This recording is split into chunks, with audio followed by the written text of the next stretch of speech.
हरूफे कलकला कितने हैं? हरूफे कलकला 5 है। कॉफ, ता, बा, जीम, दाल।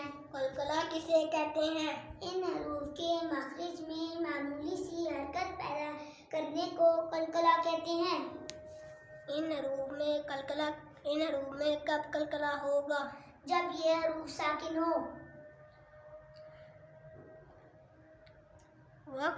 वक्फ किसे कहते हैं?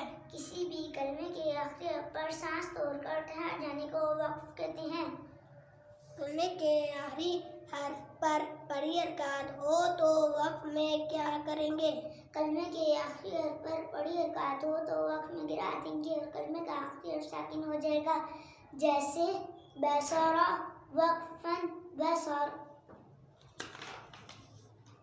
कलमे का आखिरी हर्फ पहले से साकिन हो तो वक्फ में कैसे पढ़ेंगे? कलमे का आखिरी हर्फ पहले से साकिन हो तो वक्फ में कोई तब्दीली नहीं आएगी। जैसे खुशीरत, वक्फन, खुशीरत।